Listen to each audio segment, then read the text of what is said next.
శ్రీ మహాగణాధిపతయ నమః. ఐం మహాసరస్వత్యే నమః. శ్రీ లలితాంబికాదేవియే నమః. ద్వాదశ రాసుల వాళ్లకు అంటే 12 రాసుల వాళ్లకు ఈ ఆగస్టు నెలలో ఎలా ఉండబోతుంది అనే దాని గురించి ఇప్పుడు మనం తెలుసుకుంటున్నాం. మొదటగా కుంభరాశి వారికి ఈ ఆగస్టు నెల అంతా కూడా ఎలా ఉండబోతుంది అంటే చాలా యోగవంతమైనటువంటి కాలముగా చెప్పవచ్చు. ఈ మాసం కుంభరాశి వాళ్ళకు మీరు జాగ్రత్తగా అడుగులు వేస్తారు. మీ మనస్సులో పెట్టుకుని మీకు కావాల్సిందేదో మీరు సాధించుకునేటువంటి ప్రయత్నాలు చేస్తారు గాక ఇంట బయట అందరి యొక్క సహకారము మీకు అందుతుంది.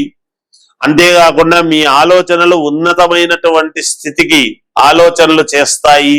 తద్వారా ఆ ఆలోచనలు ఎవరితోనూ పంచుకోకుండా మీరే జాగ్రత్తగా అమలు చేసుకొని ముందడుగు వేసేటువంటి ప్రయత్నాలు చేస్తారు. స్థాన చలనానికి కావాల్సినటువంటి నిర్ణయాలు తీసుకుంటారు.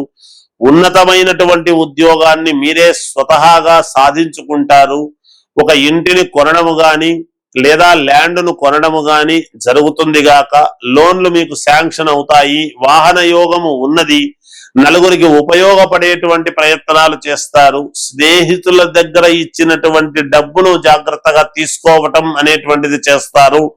అవతలి వాళ్ళు కూడా మీ నమ్మకాన్ని ఒమ్ము చేయకుండా మీరు ఇచ్చినటువంటి సమయానికి తీసుకున్నారు కాబట్టి మేము చాలా ఆలస్యమైంది ఇవ్వలేకపోయామే అనేటువంటి భావనతో కొంత ఇబ్బంది పడుతూ మీకు ఇచ్చి మిమ్మల్ని క్షమాపణ కోరుకోవడం లాంటిది చేస్తారు.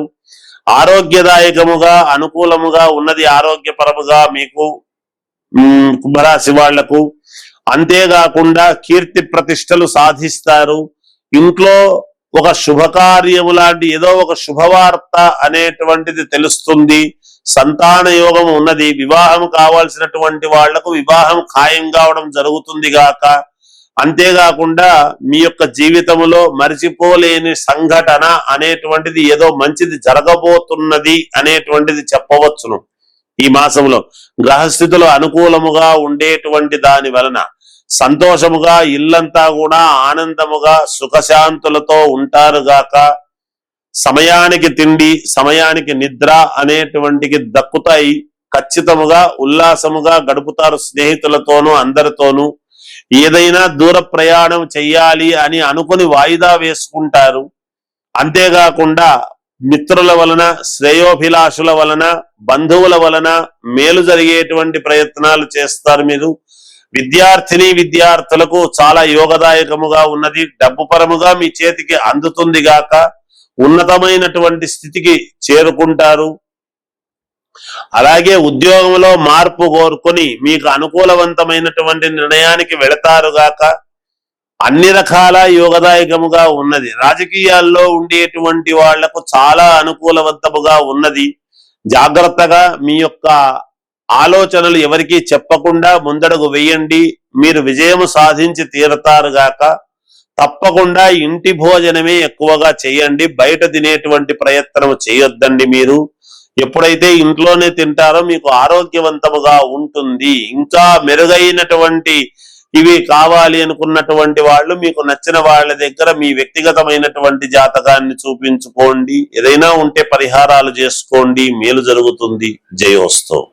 12 రాసుల వాళ్ళు కూడా ఈ మాసంలో ఈ ఆగస్టు నెలలో ఏమి పరిహారము చేసుకుంటే మేలు జరుగుతుంది ధనపరంగా మేలు జరుగుతుంది అనేటువంటిది ఆలోచనలు చేయాలి. ఏం చేస్తే బాగుంటుంది అనుకుంటే ఈ ఆగస్టు నెలలో మనకు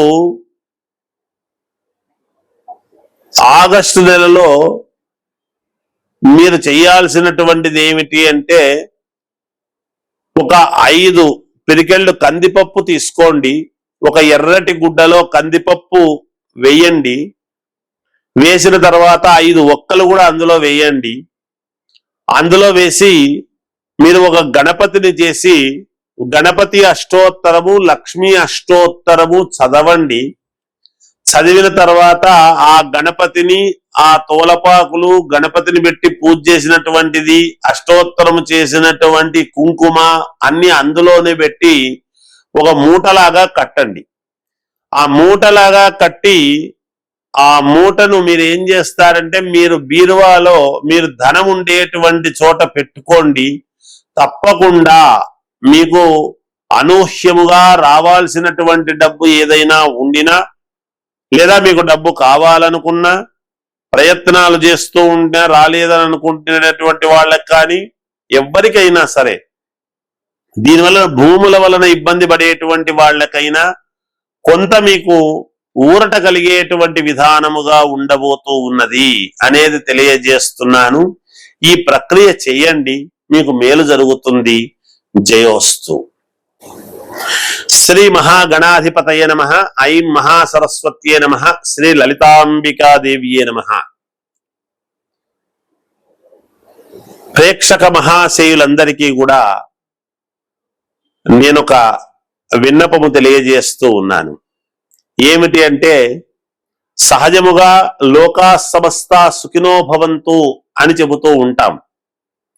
డబ్బులున్నటువంటి వాళ్ళు అనేక రకాలుగా సామాజికమైనటువంటి ప్రయోజనాలు ఎన్నో చేస్తూ ఉంటారు. డబ్బు లేనటువంటి వాళ్ళు శారీరకమైనటువంటి శ్రమ ద్వారా నలుగురికి ఉపయోగపడేటువంటి పనులు చేస్తూ ఉంటారు. కానీ మాలాంటి వాళ్ళము అంటే నేను విబుధా సమాహిత ట్రస్టు లలితాంబికా పీఠం అధ్యక్షుడిగా, పంచముఖాంజనేయ స్వామి ఉపాసకుడిగా, వాస్తు జ్యోతిష పండితుడిగా నా ఆలోచన ఏమిటి అంటే, దీర్ఘకాలికమైనటువంటి అనారోగ్యముతో బాధపడుతూ ఉండేటువంటి వాళ్లకు నేనేమి ప్రయోజనము చేయగలను అని ఒక్కసారి నన్ను నేను ఆలోచన చేసి, వచ్చే సెప్టెంబర్లో వచ్చేటువంటి పౌర్ణమి నుండి వీళ్ళ కోసం ఒక హోమము అనేటువంటిది ప్రతి నెల పౌర్ణమి నాడు ఒక హోమము చెయ్యాలి అని అనుకుంటూ ఉన్నాను. అయితే కాంచానాం కర్మ విమోచనం అనేటువంటిది ఉంటుంది. హోమాలు అందరూ చేస్తూ ఉంటాం. చండీ హోమం ఉంది, సుదర్శన యాగము ఉన్నది, అలాగే లక్ష్మీ గణపతి హోమం ఉన్నది, నవగ్రహ హోమము ఉన్నది, మృత్యుంజయ హోమం ఉన్నది. ఇలా హోమాలు అనేక రకాలుగా ఉన్నాయి. ఈ మృత్యుంజయ హోమము ఇలాంటివి ఆరోగ్యపరముగా, అలాగే అరుణ హోమము ఇలాంటివి ముఖ్యమైనటువంటివి ఆరోగ్యపరముగా, అందరికీ ఆరోగ్యం బాగుండాలి, అయితే అందుబాటులో ఉండాలి. ఎప్పుడు కూడా అందరూ ధనవంతులే ఉండరు. ధనము లేనటువంటి పేదవాళ్ళు ఉంటారు, ధనం ఉన్నవాళ్ళు ఉంటారు. అయితే కాంచానాము కర్మ విమోచనం అనేటువంటిది ఒకటి ఉంది కాబట్టి నిజానికి నేను చాలా ఉచితముగా చెయ్యాలి అని అనుకున్నాను. అయితే ఉచితముగా చేస్తే ఫలించాలి కదా అనేటువంటి మాటతో ఒక్క 116 రూపాయలకు మాత్రమే చెయ్యాలి అనేటువంటి దృక్పథముతో పెట్టుకున్నాను. ఒక మనిషికి 7 సార్లు చెయ్యాలి అని అనుకుంటున్నాను నేను. ఎందుకు 7 సార్లు అంటే 7 జన్మల యొక్క పుణ్య ఫలం. ఏదైనా మామూలుగా మనం చెబుతూ ఉంటాం, ఏమని, పూర్వజన్మ కృతం పాపం వ్యాధి రూపేణ పీడ్యతే అన్నాడు. అంటే వ్యాధి అంటే రోగం అని కాదు దాని అర్థం. పూర్వజన్మలో చేసుకున్నటువంటి కృతాసుకృతాలను బట్టి కదా మన జీవితం నడుస్తుంది. అందువలన ఈ జన్మలో మనము కొంచెము ఎవరైనా సరే, ఎట్లాంటి వాళ్ళైనా సరే, నాకు ధనికమని పేద అని అలాంటివి ఏమీ లేదు, తప్పుగా అనుకోవద్దండి గాక.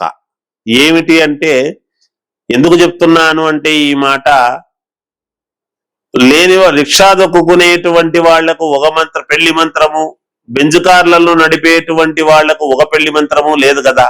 పెళ్లి మంత్రమే ఉంటుంది. అలాగే ఇక్కడ ఉన్నవాళ్ళు లేనివాళ్ళు అనేటువంటిది తన మన అనేటువంటి భేదాభిప్రాయము కుల మతాలకు అతీతముగాను ఎవరికి నమ్మకము అనేటువంటిది ఉంటుందో వాళ్ళు సంప్రదించవచ్చును. తప్పకుండా వాళ్ళ పేరు వాళ్ళ గోత్రము ఇస్తే నేను తప్పకుండా చేయడానికి సిద్ధంగా ఉన్నాను. మీరు ఆ 116 రూపాయలు ఇస్తేనే చేస్తాను, లేకపోతే లేదనేదేం లేదు. నేను చెయ్యాలి అనుకుంటున్నాను సహృదయతతో. లోకా సమస్త సుఖినో భవంతు అనేటువంటి పదానికి తదనుగుణముగా లోకమంతా బాగుండాలి అనుకున్నప్పుడు దానికి అనుకూలవంతముగా మేము ఒక ముందడుగు వేస్తేనే కదా ఊరికే మాట చెబితే ఎలా? మాటకు తగినటువంటి క్రియ ఉండాలి, క్రియకు తగినటువంటి చేతలు ఉండాలి.